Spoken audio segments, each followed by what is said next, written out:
what we wanted to do was make fans feel that they could engage with the brand as much as possible, right? And so for us, that's not just one activation a year or just some content on the local social channels. It's really about consistency and frequency.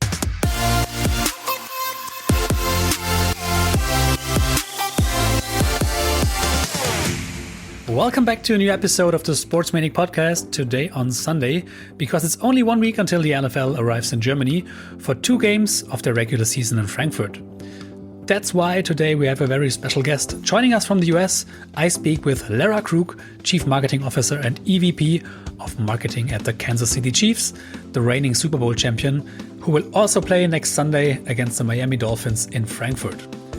Together with Lara, we are talking about the internationalization strategy of the Chiefs, the trip and the special activation to Frankfurt, the commercial partnerships in Germany, and of course, Taylor Swift. Before we start, here are 2 recommendations for you.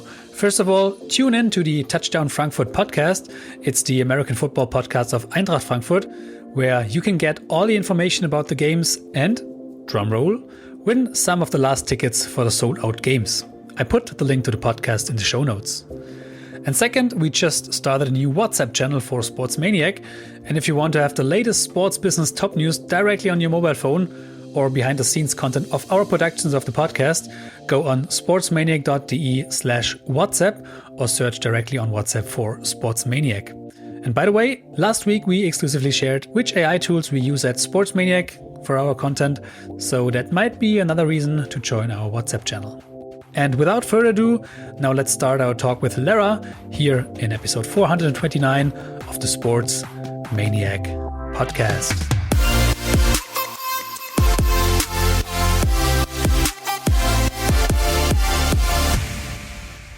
Hi, Lara. Hi there. Thank you so much for having me. Yes, I expected you today in Berlin as you were on the list as a speaker of an event here in Berlin. Why are you not here? I wish we could be there already. I'll join that shortly via Zoom, but we land in Frankfurt next Tuesday morning. So just a week away and we'll be there on the ground. How long will you stay in Frankfurt or in Germany? So I will be there for an entire week.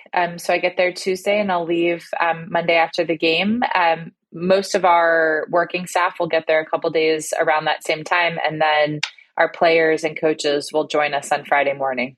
And how strong is the team here in Germany? How many people will come from Kansas to Frankfurt? So we'll have, from the working business side, we'll have about 15 or so staff that will come over. That's outside of all of our players and coaches and kind of standard international travel production teams that we had. And then we'll bring basically another 40, our mascot, all of our cheerleaders, all of Rumble, which is our drum line. So in total, there'll probably be about, give or take, 300 different types of employees on the ground there. Wow, many people. Yeah. What are you most excited about your trip to Germany and the game? You know, so many things. This has been, obviously, the game itself on Sunday against the Dolphins is becoming probably one of the biggest games of the entire season. So I think that is just incredibly exciting to watch the guys play and play against the Dolphins in Germany.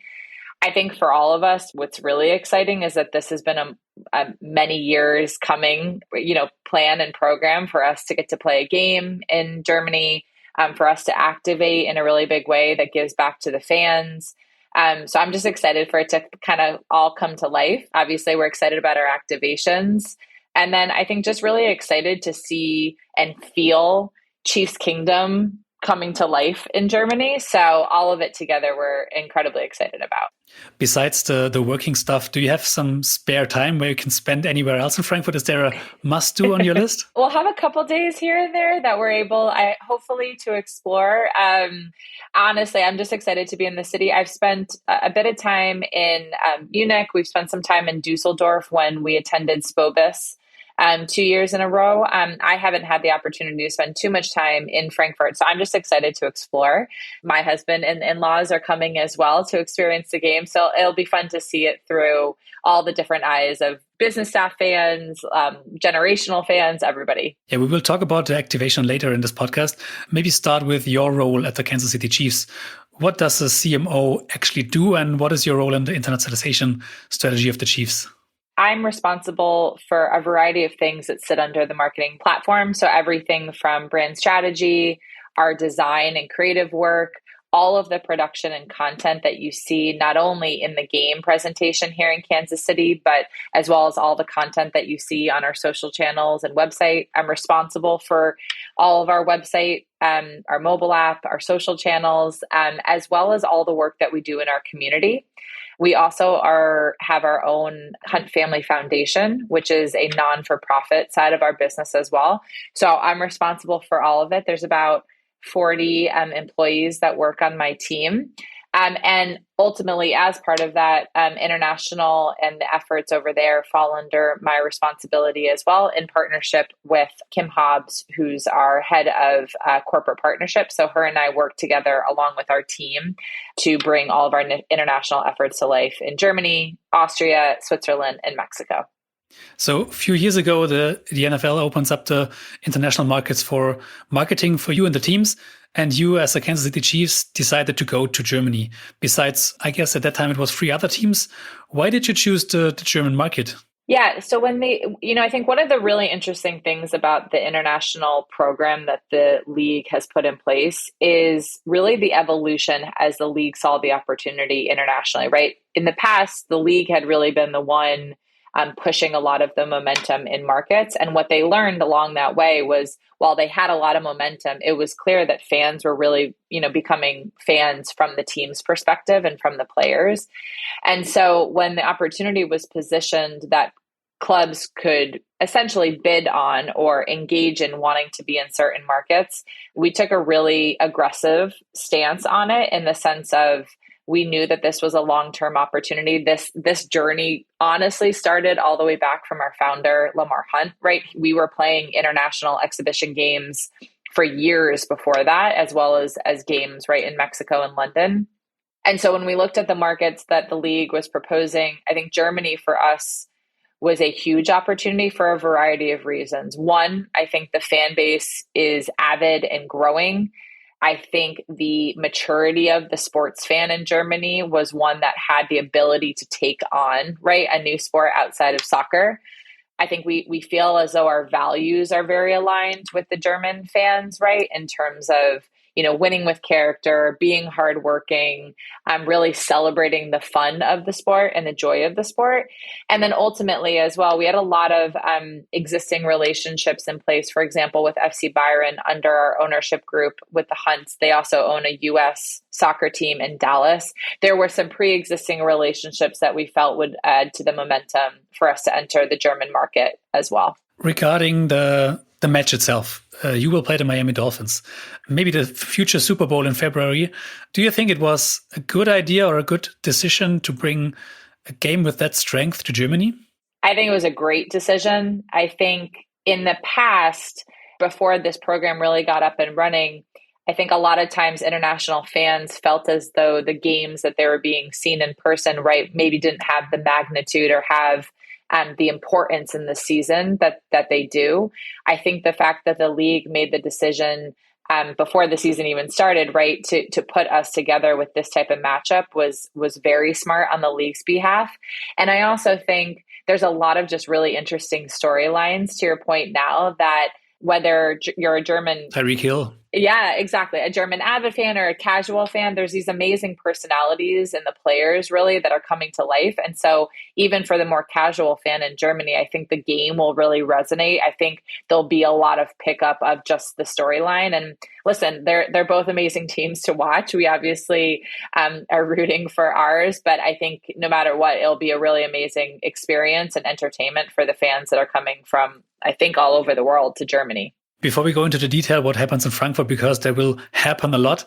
I heard from the DKB, which will be the next podcast here, and we heard about a stadium in Frankfurt, which was a few podcasts ago, and we had the Carolina Panthers on the show, who also will be there without even playing in the stadium. So there will be a lot going on. From my point of view as a fan and as a sports business guy, I see Kansas City a lot compared to other teams, especially in my area where I focus on. How do you differentiate from the other teams regarding your communication in general in Germany? I think for us, we really took an approach of consistency and frequency.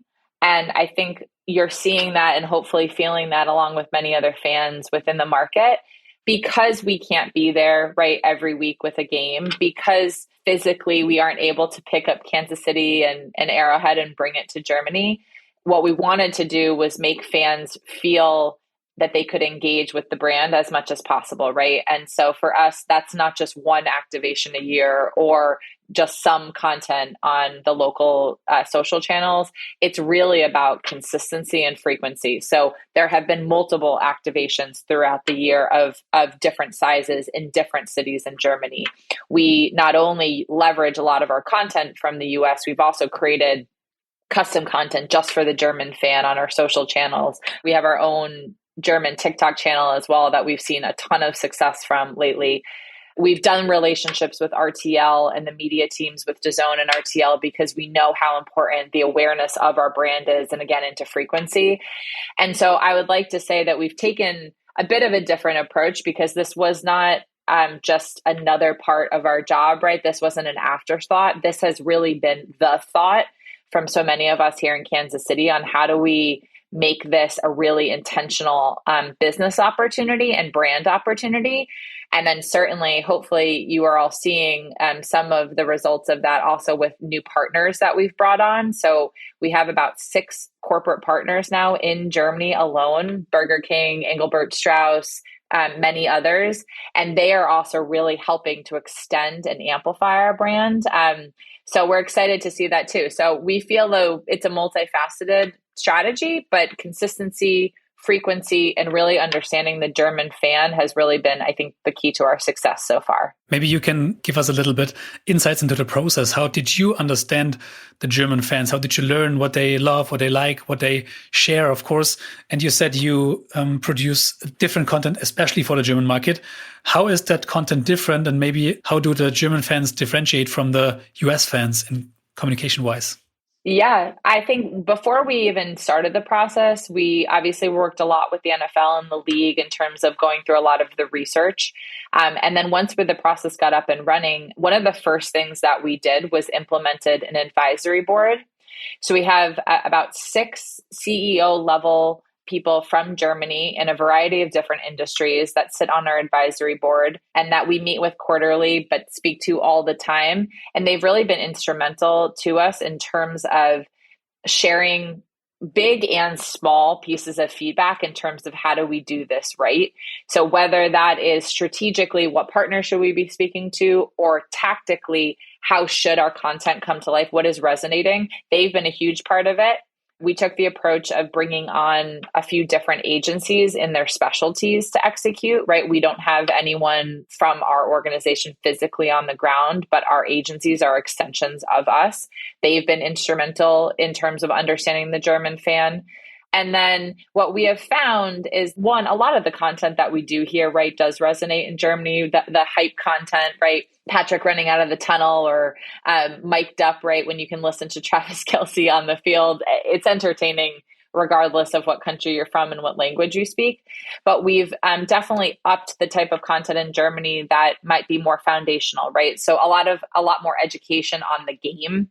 Right. You know, we understand that not all German fans totally understand the rules of the game. So a lot more educational content. We work a lot with our ambassadors. So for example, Dante Hall is an alumni player. He's been a face for ours in Germany in terms of being out and about with fans, trying German food and culture. So finding that blend, making German fans feel like they're part of the kingdom and that we want to engage with them. So we've definitely upped, let's call it more educational and foundational content. And then certainly, I think the style of which the content is executed, we really rely on our local agencies to help us be relevant. Maybe we can talk a little bit about the local agencies and partner you're working with. Yeah. One option is that you will open your own office with your own employees in Germany, which you definitely decided against.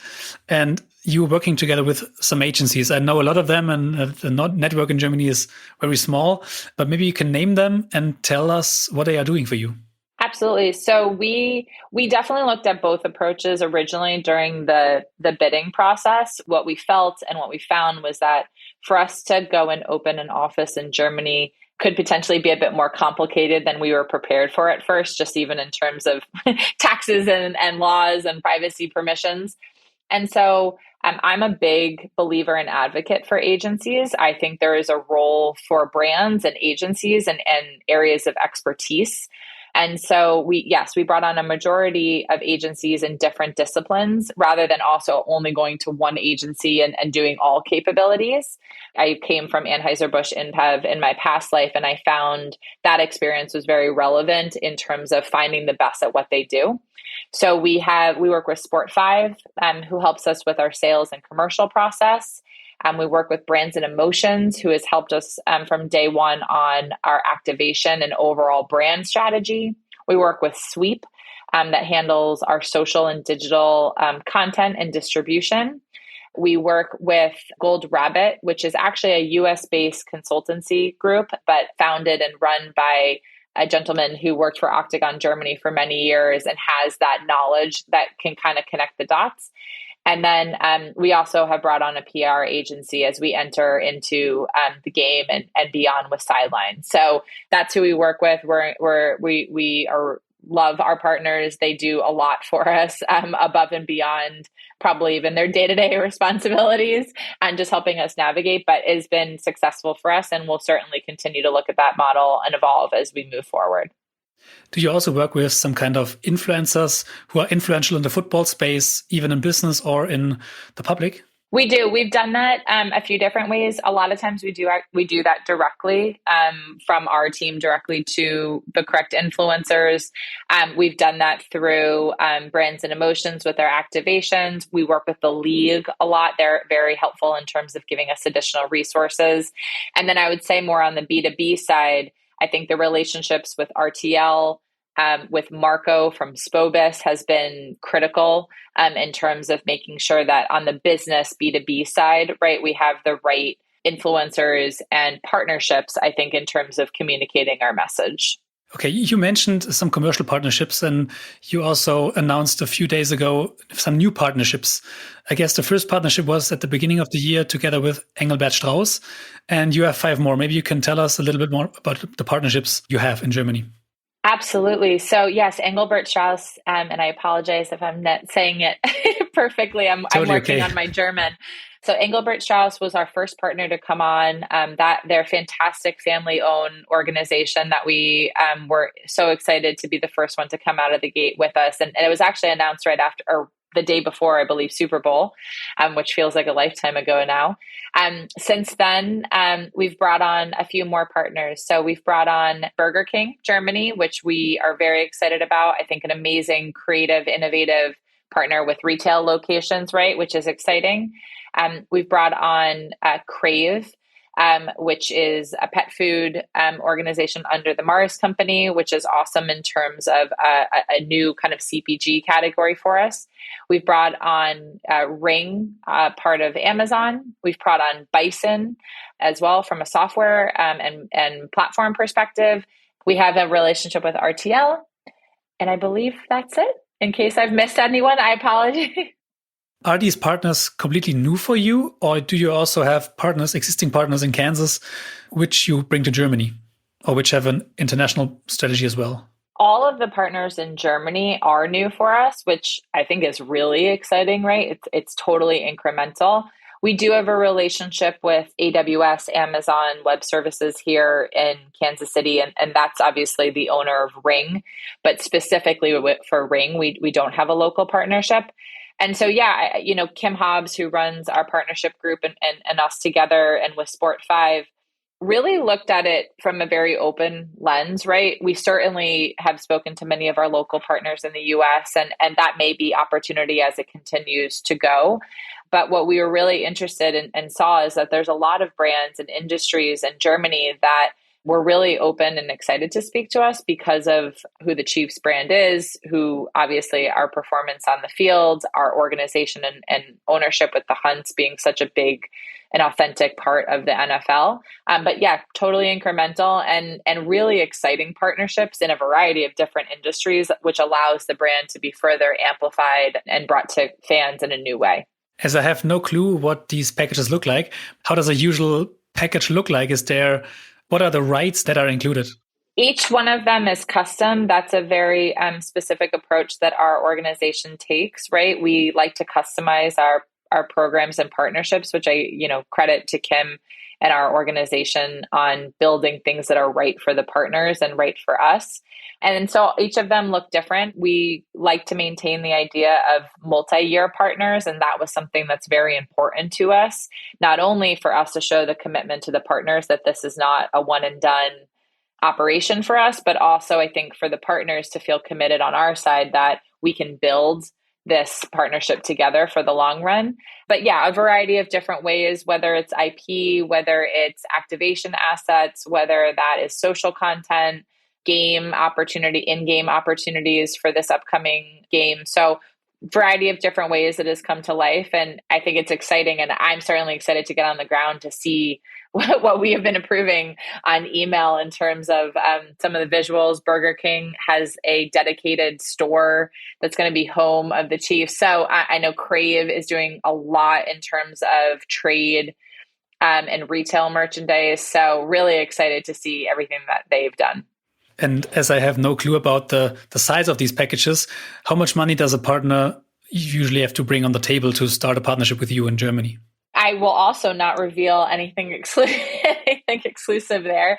What I will say, though, again, like we've tried to take the approach here, and obviously it is a bit different in Germany. For us, it's really around the commitment of the partner together, right? And in terms of something that is valuable on both sides and that is something that we can build on. So for us, while it doesn't mimic exactly what it is in Kansas City, just given the size and scope of the brand and the opportunities, they are opportunities for us that we see strong value in and has allowed us to continue to invest in Germany moving forward because of them. So let's talk a little bit about the activation the fans can expect in Frankfurt when they will arrive on Friday or Saturday, or even like you on Tuesday if they are too excited and come early. What can they expect from you? How visual is the brand Kansas City Chiefs? So hopefully fans see it the moment they arrive everywhere. I will say for us, we have really taken the approach of fewer, bigger, better in terms of our activations. We've understood Frankfurt as being different, right, from Munich, not only in terms of the city itself, but also the environment in the city and knowing how important the river is to Frankfurt. We really use that as our creative inspiration in terms of our big activation. And so we will be bringing our championship to the river right next to the Iron Bridge that connects, from what we understand, the business side to the residential area. That is really where we will put the heart and soul of bringing Chiefs Kingdom and bringing the Chiefs experience to life from Thursday through Sunday. Additionally, we'll have other activations. A few of the buses around Frankfurt will be completely branded with the Chiefs. We will be activating in partnership with the league in the city center, as well as obviously at the game and at the stadium. But for us, the championship is the flagship of everything that we're doing in Frankfurt over the weekend. The two most important questions for German football fans. The first is, can they meet Travis Kelce or Patrick Mahomes in person? How near can a fan get? Unfortunately, I cannot make that happen. I can't make that happen at the ship. We will have a variety of other things at the ship, including the Lombardi Trophy, all of our brand assets like our cheerleaders and mascot.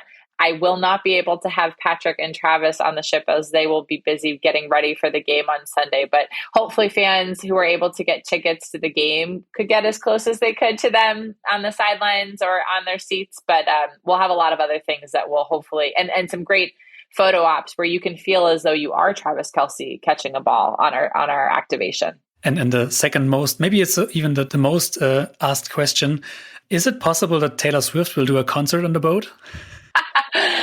I also wish I could be breaking that news, but sadly, she is not planned. Although if she shows up and wants to do a concert on the boat, we will happily make space for her. Yeah, maybe the business listeners here who might not know it, there might be a relationship between Travis Kelce and Taylor Swift. It's not official yet. Maybe in the future or near future it will be official, but it's all over the news in the US and also all over the news here in Germany, as maybe, I guess, Taylor Swift next year comes to Germany for a whole tour. Unfortunately not to Frankfurt, but she will come to Europe. So I understand there will be a big red bang in Frankfurt when you come to Frankfurt, and we are really looking forward to it. Hopefully they're present and come to the ship or can visit you. The question maybe to end this podcast, because you have a meeting coming up, what will happen afterwards, after the Frankfurt games? The Chiefs might not play here in Germany anytime soon, but how do you stay relevant with the Chiefs brand afterwards? Yeah, for us, we'll continue on our strategy, right, of consistency and frequency. I think you will see a lot more in terms of activations and also community events. So one thing I think I'll add as well, over the weekend while we are there, we will be partnering further with RTL and Kinderhouse and their non-for-profit side of their business. Wolfram sits on our advisory board. Clark Hunt, we're hoping to attend an event on Friday of the weekend.